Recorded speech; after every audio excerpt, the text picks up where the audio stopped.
Hello friends, स्वागत है आपका मेरे यूट्यूब चैनल दीप क्लासेस में, जिसमें हमारा आज का टॉपिक है आचार्य हजारी प्रसाद द्विवेदी द्वारा रचित उपन्यास बालभट्ट की आत्मकथा का कथासार।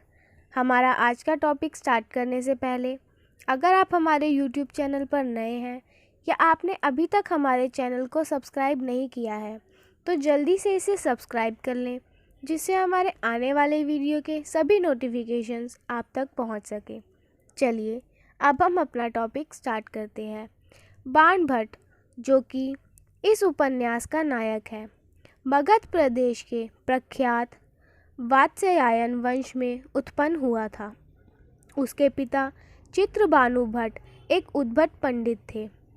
उसके घर का समूचा वातावरण पांडित्यपूर्ण था और घर की शुक सरिकाएँ तक शुद्ध मंत्रों का उच्चारण किया करती थी।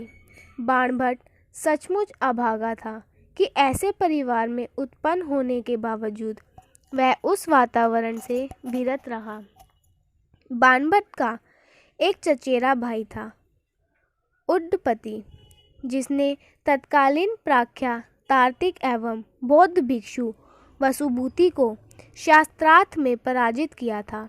बाणभट्ट को वह भी न रोक सका और बाणभट्ट घुमक्कड़ बनकर इस नगर से उस नगर में घूमने लगा। कहीं वह नट बनता, कहीं पुतलियों का नाच दिखाता फिरता, कहीं नाट्य मंडली स्थापित कर नाटक प्रदर्शित करता। देखने में उसका व्यक्तित्व आकर्षक था। इसी कारण लोग उसे प्रभावित हुए बिना नहीं रहते थे। वह स्वयं नाटक लिखकर उन्हें रंगमंच पर प्रदर्शित करता था। एक बार बाणभट्ट यूं ही भटकता हुआ स्थावणेश्वर जा पहुंचा। वहां उसने राजमार्ग पर एक जुलूस जाते देखा। ज्ञात करने पर उसे मालूम हुआ कि महाराज धीराज हर्षवर्धन के भाई कुमार कृष्णवर्धन को पुत्र रत्न प्राप्त हुआ है और आज उसी बालक का नामकरण संस्कार संपन्न होने जा रहा है। इसी के उपलक्ष्य में पूरा नगर बधाई देने के लिए उमड़ पड़ा है। बाणभट्ट ने सोचा कि वह ब्राह्मण है, क्यों ना वहीं से कुमार को आशीर्वाद एवं बधाई दे आए। वह यह सोचने लगा कि अब वह कुलीन का बाना पहनेगा और अपने वंश का कलंक कदापि नहीं बनेगा। वह शीघ्रता से राजमहल की ओर बढ़ा चलता जा रहा था। तभी उसे किसी स्त्री स्वर ने चौंका दिया। वह उसी को पुकार रही थी।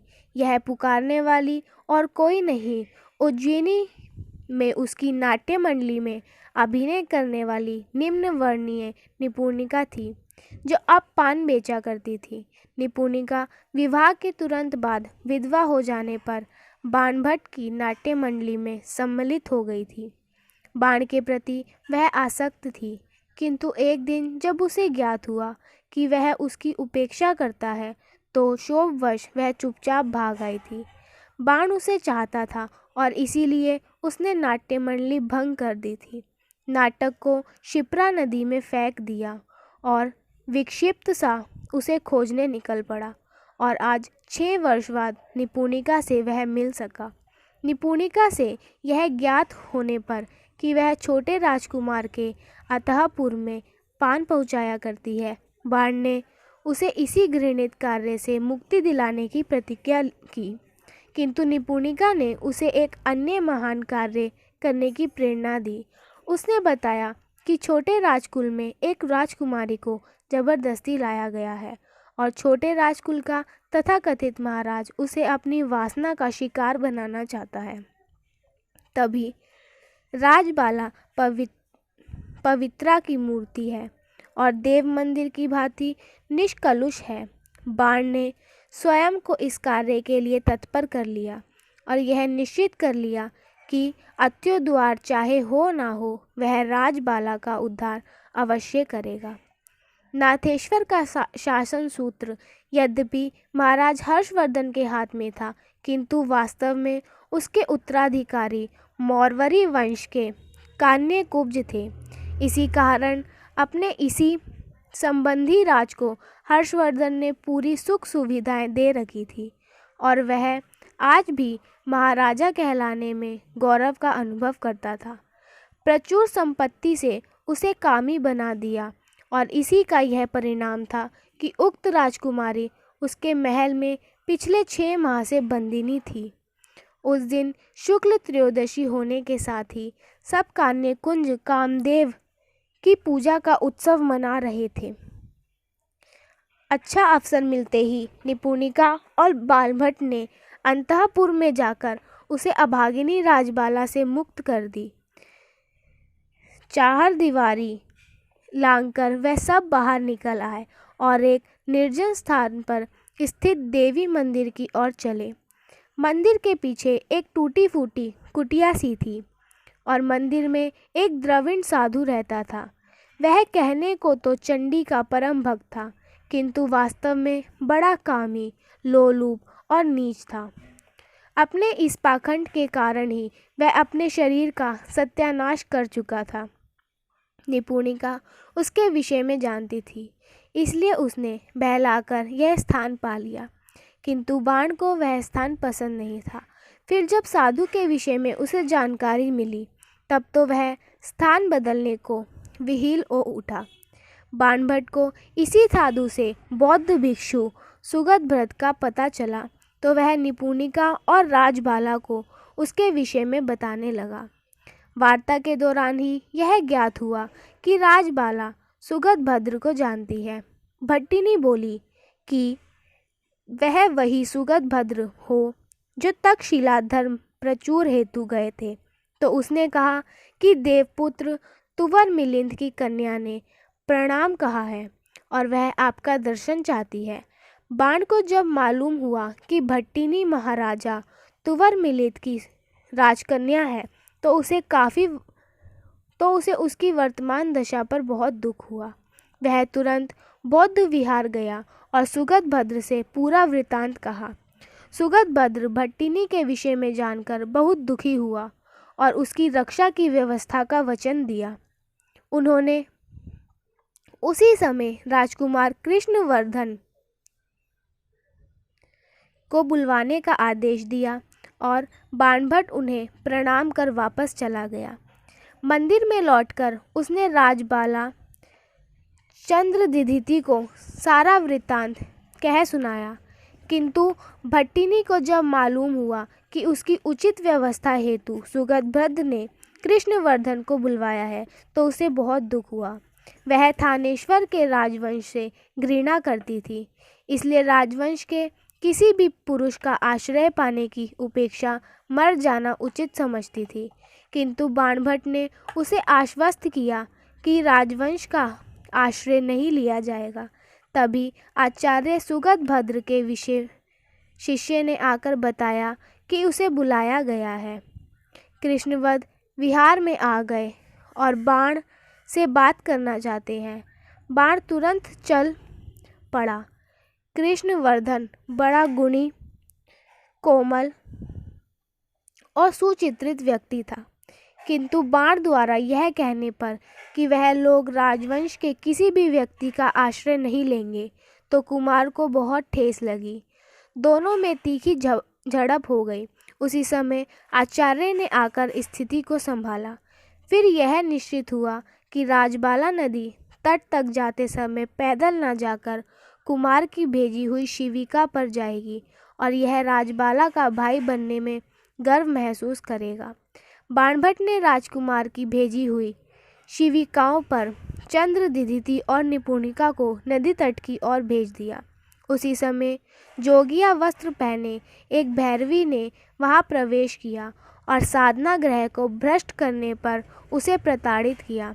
वह उसे निकट ही स्थित वाम मार्गी अवधूत के पास ले गई। अवधूत के प्रभा मंडित व्यक्तित्व से बाण इतना प्रभावित हुआ कि कुछ भी न छिपा सका। बाबा ने उसे अनेक चमत्कार दिखाए। अपनी सिद्धि द्वारा बाबा ने उसके मन की गहराई तक पहुंचने का प्रयास किया। तभी यह भी प्रकट हुआ कि बाण के मन में राजबाला के प्रति अक्षय आसक्ति भाव है। फिर वह सब चले गए और बाण उनकी स्मृति मन में सजाए नदी तट की ओर चल गया। निपुणिका और भट्टिनी नदी तट पर बाण की व्यग्रता से प्रतीक्षा कर रही थी। बाण ने निपुणिका को सारा वृत्तांत कह सुनाया और कहा कि अवधूत ने कहा है कि त्रिपुर सुंदरी ने जिस रूप में तुझे लुभाया है उसे स्वीकार कर। निपुणिका समझ गई और उसके हृदय पर गहरी चोट लगी। वह स्वयं बाण से प्रेम करती थी, किंतु यह भी जानती थी कि भट्टिनी के प्रति बाण के मन में आसक्ति है। किसी प्रकार निपुणिका ने स्वयं को संभाला। उसने बाण को बतलाया कि कुमार ने उसे बुलाया है। बाण कुमार से मिलने उसके महल में गया। कुमार ने उसे 2 मूर्तियां दी और कहा कि बुद्ध की मूर्ति वह कुमार की ओर से तथा महावराह की मूर्ति अपनी ओर से भट्टिनी को भेंट में देगा। बाण वापस लौट आया। गोधिलू वेला में उसने यात्रा आरंभ की। भट्टिनी को पिता की याद आ रही थी, इसलिए वह चिंतातुर दिखाई दे रही थी। उसे स्मरण आया कि नगर द्वार के मार्ग में दुष्यूसों ने उसके 200 शिवस्त्र सेवकों को मार उसका अपहरण कर लिया था और तब इस छोटे राजकुमार से बाण ने उसे मुक्त किया। बाण ने उसे समझाया और कहा कि अगर वह कवि होता तो उसका यश गान लिखता। यह सुनते ही निपुणिका सिठर गई।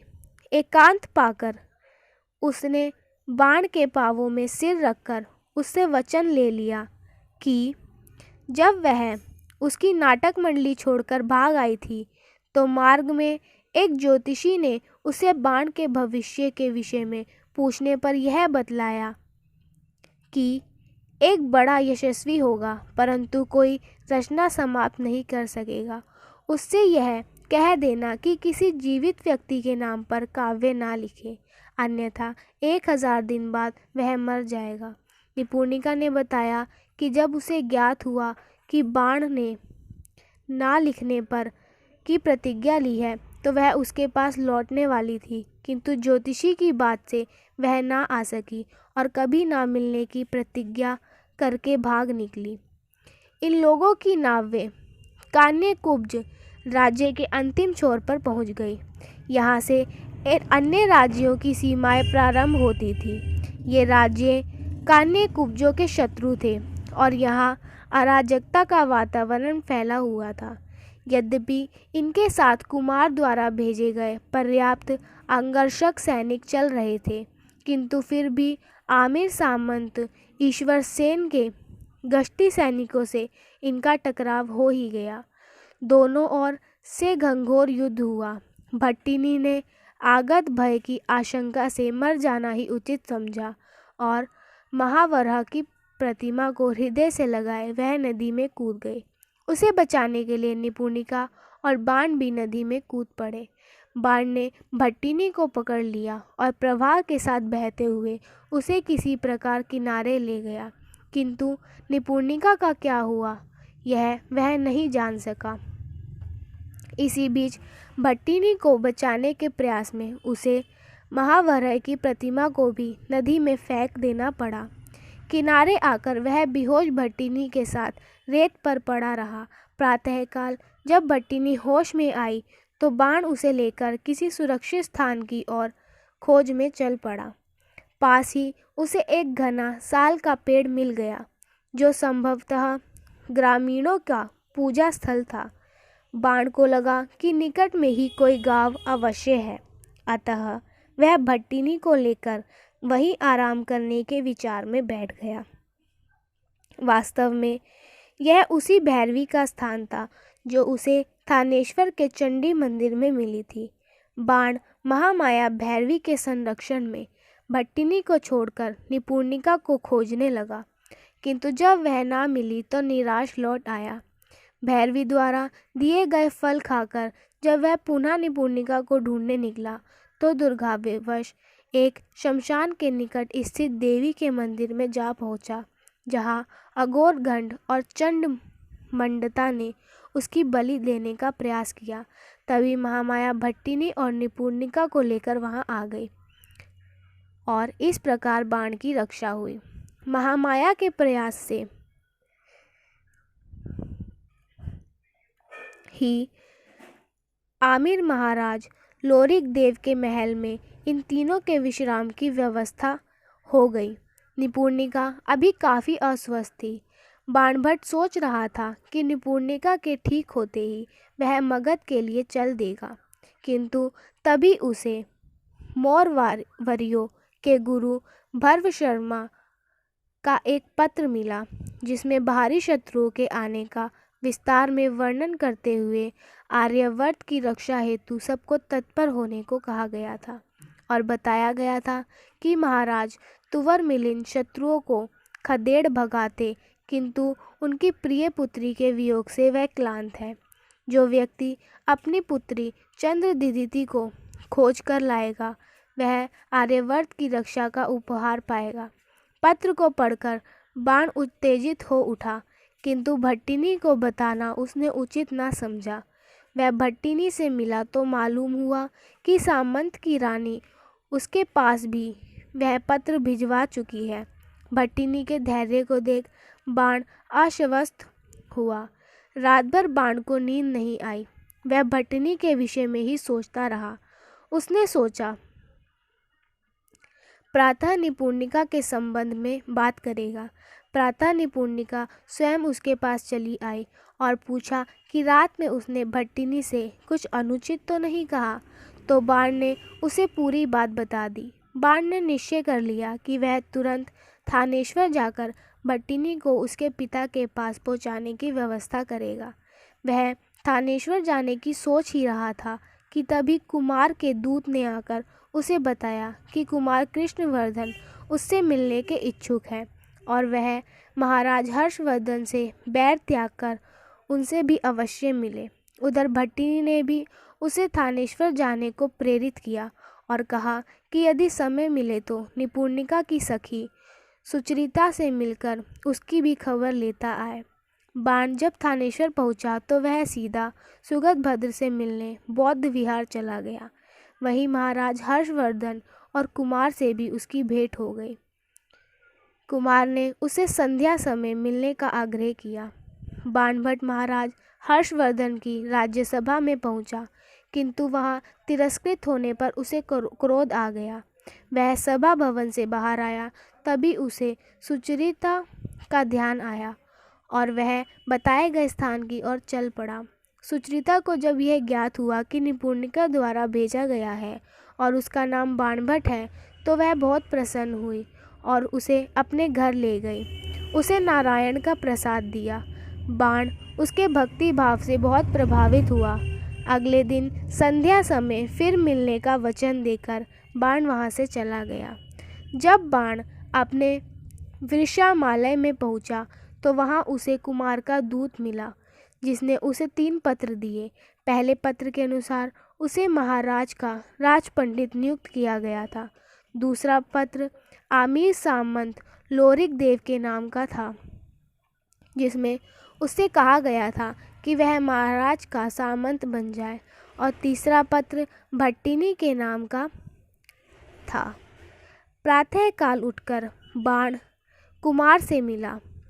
कुमार ने उसे बधाई दी और आतिथ्य सत्कार के बाद कहा जैसे भी हो वह भट्टिनी को थानेश्वर ले आए।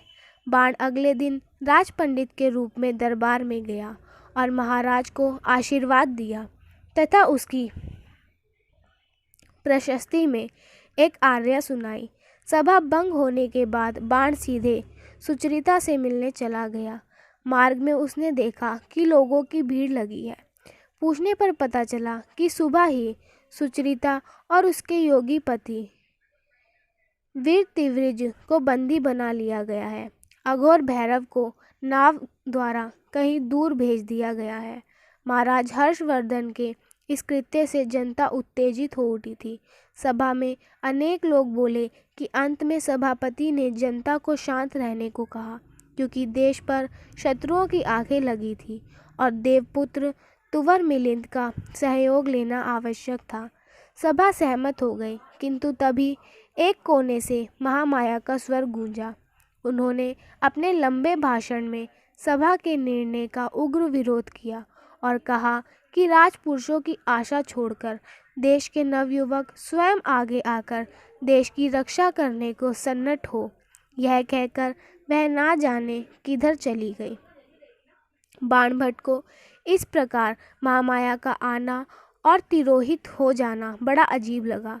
वह मार्ग में यह सोचते हुए चलने लगा कि सुचरिता और वीर त्रिविजय को महाराज हर्ष ने क्यों बंदी बनाया है। तभी उसे राजकवि धावक मिल गया। उसने बताया कि सुचरिता ने यह बयान दिया कि बाणभट्ट उसे जानता है, इसलिए कुमार की इच्छा है कि वह बंदी गृह में सुचरिता से मिले और उसे राज्य के अनुकूल बनाए। उसने यह भी बताया कि महामाया वास्तव में महारानी राश्री की सौत है और महारानी का पद छोड़कर भैरवी बन गई है। बाण इन सब बातों पर विचार करता हुआ बंदीगृह जा पहुंचा। उसके आग्रह पर सुचरिता ने अपना सारा जीवन वृत्तांत कह सुनाया। उसने बताया कि बचपन में ही उसका विवाह हो गया था, किंतु पति मोक्ष पाने के लालच में भिक्षु बन गया और फिर कालांतर में वह अघोर भैरव का शिष्य बन गया। एक दिन वह सरोवर के निकट उसे अपना पति वीर त्रिवज्र मिल गया। उसने सुचरिता को पाणी ग्रहण तो कर लिया, किंतु अपनी भक्ति से नहीं डीगा। सुचरिता भी उसी के रंग में रंग गई और उसकी भक्ति के सहयोग देने लगी। जब बाण ने उसके पकड़े जाने का कारण पूछा तो उसने बताया कि झूठ मूठ ही धार्मिक प्रतिद्वंदितावश उसे पकड़ लिया गया है। बाण हर्षदेव से मिला और उसे वस्तु स्थिति समझाकर उसमें उन दोनों को मुक्त कर दिया। बाण महाराज एवं राश्री का संदेश लेकर भट्टिनी से मिलने पुनः लोरिक देव के पास पहुंचा और लोरिक देव को वह पत्र दिया जिसमें महाराज ने उससे सामंत बन जाने का आग्रह किया था। फिर वह भट्टिनी से मिला और उसे पत्र दिया। पूरी तरह सोच विचार कर भट्टिनी थानेश्वर जाने को राजी हो गई और कहा कि वह या तो सुचरिता के घर रहेगा या जहाँ वह उचित समझेगी वहाँ रहेगी, किंतु राजवंश के महलों में नहीं रहेगी। उधर आमिर सामंत लोरिक देव को पत्र से जब यह जानकारी मिली कि भट्टिनी ही देवपुत्र तुवर मिलिंग की प्राणधिका राजकन्या है, तो वह पूरी साज सज्जा के साथ उसका स्वागत करने उसके द्वार पर आ पहुंचा और देवकन्या की रक्षा का वचन तो लिया ही, किंतु हर्षदेव का सामंत बनना अस्वीकार कर दिया। बाणभट्ट बड़े असमंजस में पड़ गया। एक और राजकुमार कृष्णवर्धन का आदेश था तो दूसरी ओर लोरिक देव का आग्रह। क्या करे और क्या ना करे, यह बाणभट्ट की समझ में नहीं आ रहा था। दूसरे दिन प्रातःकाल अपनी समस्या के समाधान के लिए वह निपुणिका से मिला। निपुणिका ने निर्णय दिया कि भट्टिनी थानेश्वर जाएगी, किंतु वह वहाँ किसी की अतिथि नहीं होगी। उसका अपना स्वाधीन राज्य अपने साथ होगा। भट्टिनी वहाँ उसी प्रकार रहेगी जैसे स्वतंत्र देश की रानी अपने राज्य में रहती है। बाण को निपुणिका का सुझाव ठीक लगा। अभी वह विचार ही कर रहा है कि लोरिक देव का बुलावा आ गया। बाण उससे मिलने चला गया। लोरिक देव का सात्विक रहन सहन उसे अच्छा लगा। लोरिक देव ने कहा कि कान्य कुब्जों का शासन नपुंसक हो गया है और ऐसे समय में जबकि आर्यवर्त पर संकट के बादल छाए हैं, वह देवपुत्र तुवर मिलिंद का सहयोगी बनना पसंद करेगा। उसने कहा कि कान्य कुब्ज नरेश के हाथों में भट्टिनी कदापि न पड़ने पाए। उसने भट्टिनी की रक्षा हेतु अपने 10,000 सैनिक देने का भी वचन दिया। उसने इच्छा प्रकट की कि इन सैनिकों के साथ ही राजकुमारी पुरुषपुर को प्रस्थान करे तो अच्छा होगा। बाणभट्ट ने यह सुनकर उससे विदा ली कि भट्टिनी ने इस विषय में विचार विमर्श करेगा। यदि उसने आज्ञा दी तो जैसा लोरिक देव चाहते हैं वैसा ही होगा। उसने कह तो दिया, किंतु मन ही मन वह यह निर्णय कर रहा था कि भट्टिनी को राजराजेश्वरी बनाकर ही वह प्रस्थान करेगा। यह कम महत्व की बात नहीं थी कि चंद्रदिदिति की सेवा में 10,000 आमिर सैनिक रहेंगे जो किसी भी समय उसके एक संकेत पर अपने प्राणों की बाजी लगा देंगे। वह सोच रहा था कि उसके इस निर्णय से ना तो कुमार कृष्णवर्धन को ही कोई आपत्ति होगी और न आमिर सामंत लोरिक देव को। कराला देवी के मंदिर में बाणभट्ट को बली होने से बचाने के सम्मोहन के वशीभूत होकर निपुणिका ने जो भयानक नृत्य किया था उससे वह बहुत दुर्बल और मति भ्रमित हो गई थी। अभी तक उसकी दुर्बलता का परिहार नहीं हो पाया था। बाणभट्ट को उसकी इस दुर्बलता से बड़ी चिंता हो रही थी। जिन दिनों निपुणिका उसके साथ नाट्य मंडली में थी और उसके प्रति स्नेह रखती थी, आज बाणभट्ट को बार बार उन दिनों की याद आ रही थी। निपुणिका के प्रति उसका स्नेह उमड़ गया, किंतु भट्टिनी भी अपने हृदय के एक कोने में उसे पुकार रही थी। अभी वह इसी चिंता में विचारमग्न था कि भट्टिनी उसके निकट आ गई और कहने लगी कि यहीं पर कहीं पास ही सौरभद नामक एक सरोवर है जिसके निकट ही महादेव का मंदिर स्थित है। उसने बताया चूँकि निपुणिका सम्मोहनग्रस्त है और कहते हैं कि उस मंदिर में महादेव के दर्शन करने पर सम्मोहन की बाधाएं दूर हो जाती है, अतः उचित होगा कि निपुणिका को लेकर वहां भगवान महादेव के दर्शन कर लें। बाणभट्ट को भट्टिनी का यह प्रस्ताव ठीक लगा और वह तीनों उस मंदिर में पहुंच गए। सचमुच भगवान महादेव के दर्शन करते ही निपुणिका के अशांत चित्त को कुछ शांति मिले। उसे बाणभट्ट की आंखों में अपने प्रति जो अनुराग की भावना दिखाई दी, उसे देखकर वह कृतकृत हो उठी। वह भाव विहीन होकर उसने इसी में अपने जीवन की संपूर्ण सार्थकता मान ली। प्रेमाधिक्य के कारण निपुणिका का मुख कमल की भांति खिल उठा। वह तीनों काफ़ी देर तक वहां रहे और जब संध्या समय लौटकर भद्रेश्वर दुर्ग में आए तो उन्हें कुमार कृष्णवर्धन का भेजा हुआ पत्र मिला।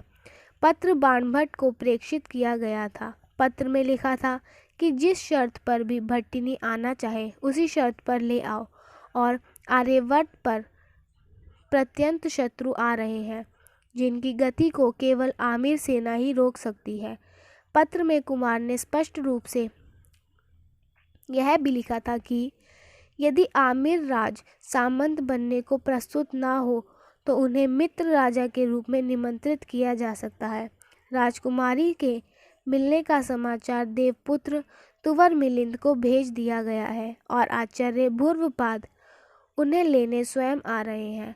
पत्र के अंत में अत्यंत आवश्यक कहकर यह और लिख दिया गया कि बाण अपने बड़े भाई उडपति को, जो इन दिनों काशी के मीमांसकों के श्रेष्ठ समझे जाते हैं, उन्हें भी अवश्य साथ लेते आए। बाणभट्ट ने पूरा पत्र पढ़ लिया, किंतु उसकी समझ में यह नहीं आ रहा था कि पत्र में जो उद्गार व्यक्त किए गए हैं उनसे कुमार की स्वीकारोक्ति झलकती है और इससे भी कान्यकुब्ज नरेश की कोई कूटनीति चाल छिपी है। भट्टिनी को जब बाणभट्ट से सारी स्थिति का ज्ञान हुआ तो वह यह सोचकर अगले ही दिन थानेश्वर को प्रस्थान करने को तत्पर हो गई, क्योंकि उसे भय था कि यदि उसने विलंब किया तो आचार्य भर्वपाद स्वयं उसे लेने आ जाएंगे। आचार्य की आयु लगभग 80 वर्ष की थी और उन्हें कष्ट देना भट्टिनी को उचित नहीं लगा। यदि थानेश्वर में उन्हें वह लोग ना मिले तो भट्टिनी को संदेह था कि वह यही आ पहुँचेंगे। इस प्रकार उन्हें अविलंब थानेश्वर को प्रस्थान करने का निश्चय कर लिया। आमिर सामंत लोरिक देव के 10,000 सैनिकों की सुरक्षा के बाण निपुणिका और भट्टिनी ने थानेश्वर की ओर प्रस्थान किया। थानेश्वर नगर में कोस भर पले ही उन्होंने खेमे गाड़ दिए और वहां पर भट्टिनी का एक अंधागर सज्जित हो गया। कुमार कृष्णवर्धन को जो ही उनके आगमन की सूचना मिली तो वह तुरंत उनकी अगवानी को आ पहुँचे। कुमार ने भट्टिनी को बताया कि छोटे राजकुमार के अंतःपुर से जब वह मुक्त हुई थी तो उनकी देख रेख करने वाले आर्य भावव्रत को उन्होंने राजकोप से बचा लिया था और इस समय वह उन्हीं के राजमहल में कुशल से है। इतना ही नहीं, कुमार ने यह भी बतलाया कि छोटे राजकुमार के चरित्र का ज्ञान होते ही उनकी सारी संपत्ति छीन ली गई और भट्टिनी जैसा चाहेगी वैसा दंड उस धृष्ट राजकुमार को दिया जाएगा। काफ़ी देर तक भाई बहन में वार्तालाप होता रहा और फिर कुमार ने जाने की आज्ञा चाही। जो ही कुमार बाहर निकले तभी बाहर से भैरवियों का गायन सुनाई दिया। भट्टिनी और बाणभट्ट भी उसका गायन सुनने बाहर निकल आए। यह भैरवियाँ महामाया की शिक्षा थी और महामाया का यह संदेश जन जन तक गाकर पहुंचा रही थी कि जवानों जागो, देश पर प्रत्यंत शत्रुओं का आक्रमण होने ही वाला है। संकट की इस घड़ी में राजपुत्रों और राजपुरुषों की ओर टकटकी मत लगाओ, वह अपना सुख भोग कर छोड़कर तुम्हारी रक्षा नहीं कर पाएंगे। अपनी रक्षा का भार किसी दूसरे के कंधों पर छोड़ना बुद्धिमानी नहीं है। इसलिए वीरों, स्वयं उठो और हाथों से तलवार लेकर प्रत्यंत शत्रुओं को समूल उखाड़ फेंकने के लिए तैयार हो जाओ। अपने रक्त के अणु अणु को भी बहाकर देश की रक्षा में जुट जाओ। वास्तव में महामाया भैरवी देश सेवा का व्रत ले चुकी थी, इसलिए घूम घूम कर देश रक्षा हेतु जन चेतना जागृत करने में लगी हुई थी। महामाया के इस महान और दुष्कर कृत्य को देखकर बाणभट्ट को विश्वास हो गया कि अब देश शीघ्र ही संकट से मुक्ति पा लेगा। जिस देश की रक्षा का उत्तरदायित्व महामाया जैसी स्त्रियां और नवयुवक ले रहे हो, उस पर संकट आ भी कैसे सकता है। अब कोई शत्रु आर्यवत्र का बाल बांका भी नहीं कर पाएगा। इसी प्रसंग में बाण जब भट्टिनी से यह पूछता है कि ऐसी क्या बात है जिसके कारण देश में अशांति पैदा हो जाती है, क्या इस राष्ट्रीय अशांति का परिहार नहीं किया जा सकता? क्या देश को अशांति रूपी संकट से बचाया नहीं जा सकता? तभी भट्टिनी बाल भट्ट के प्रश्नों का उत्तर देते हुए कहती है, एक जाति दूसरी जाति को मलेच्छ समझती है, एक मनुष्य दूसरे मनुष्य को नीच समझता है।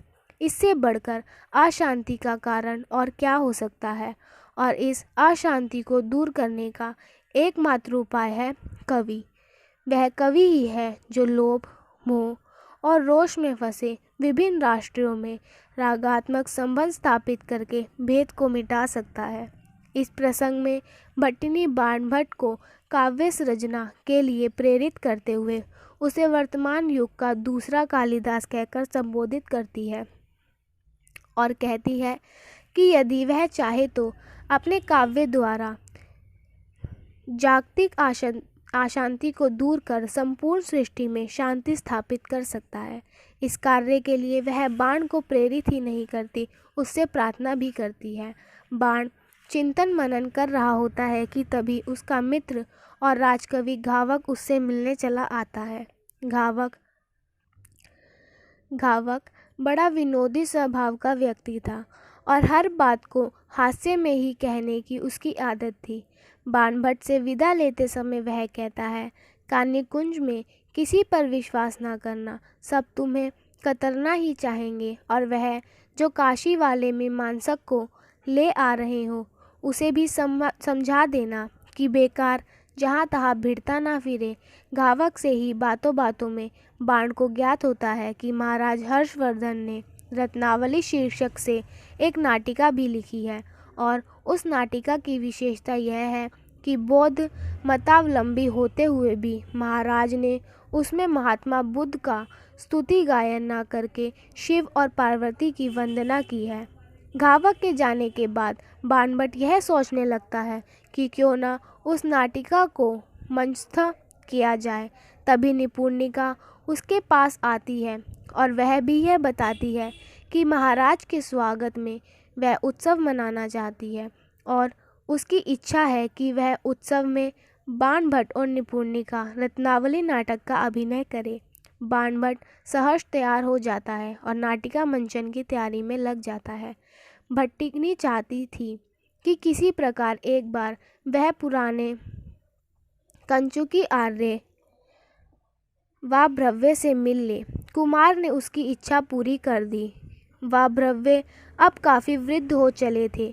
उन्होंने बताया कि जीवन में अपने उत्तरदायित्व का कुशलतापूर्वक निर्वाह करने के बावजूद उनसे असावधानी हो गई थी, किंतु वह दोनों असावधानियां कालांतर में मंगलकारी ही सिद्ध हुई।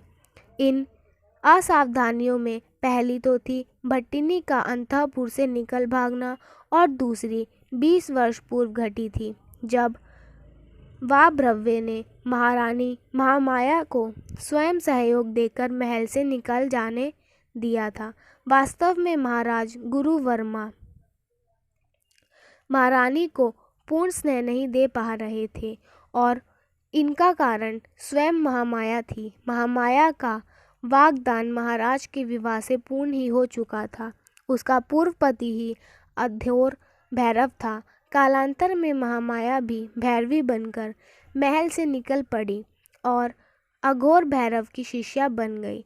महामाया एवं अघोर भैरव के विषय में आर्य वाभ्रव्य से वह वृत्तांत सुनकर भट्टिनी एवं बाणभट्ट दोनों आश्चर्यचकित रह गए। महाराज के स्वागतार्थ भट्टिनी की ओर से उत्सव की तैयारी धूमधाम से होने लगी। भट्टार्थ ने श्री हर्ष से रत्नावली नाटिका मंगवाई। नगर में प्रसिद्ध नगर वधू चारुस्मिता रत्नावली की भूमिका करने को तैयार हो गई। बाणभट्ट राजा बना और निपुणिका ने वासवदत्ता की भूमिका निभाई। नाटिका का मंचन बड़ा कलात्मक, मर्मस्पर्शी एवं सफल था। निपुणिका वासवदत्ता का चरित्र इतनी कुशलता से निभा रही थी कि अंतिम दृश्य में जब उसने रत्नावली का हाथ राजा बाणभट्ट के हाथ में थमाया तो उसकी प्रेम विह्वलता भी जैसे अपने चरम पर पहुंच गई। अभिनय नहीं रहा, मानो वास्तविकता बन गया। निपुणिका आपाद मस्तक सिहर उठी और पछाड़ खाकर गिर पड़ी। लोग उसे मात्र कुशल अभिनय समझ रहे थे, किंतु निपुणिका का प्रतांत हो चुका था। बाणभट्ट और भट्टिनी को निपुणिका का वियोग संतृप्त करता रहा। महामाया की प्रेरणा से लाखों युवक देश की रक्षा को कटिबद्ध हो चुके थे। आचार्य भूर्वपाद ने बाणभट्ट को आदेश दिया कि वह पुरुषपुर जाकर वहां की व्यवस्था संभाले। बाण की इच्छा भट्टिनी को भी साथ ले चलने की थी, किंतु आचार्य ने तब तक भट्टिनी को थानेश्वर में रुकने को कहा जब तक कि पुरुषपुर की व्यवस्था ठीक ना हो जाए। विवशतः बाण को अकेले ही पुरुषपुर को प्रस्थान करना पड़ा।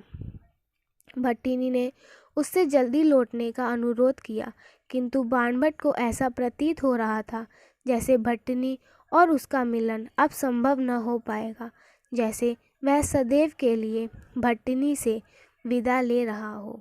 फ्रेंड्स, आज का हमारा टॉपिक यहीं ख़त्म होता है, जिसमें हमने जाना आचार्य हजारी प्रसाद द्विवेदी द्वारा रचित उपन्यास बाणभट्ट की आत्मकथा के कथासार के बारे में। अगर हमारा आज का वीडियो आपको पसंद आया हो तो वीडियो को लाइक एंड शेयर करें और हमारे YouTube चैनल को सब्सक्राइब करें। Thank you for watching.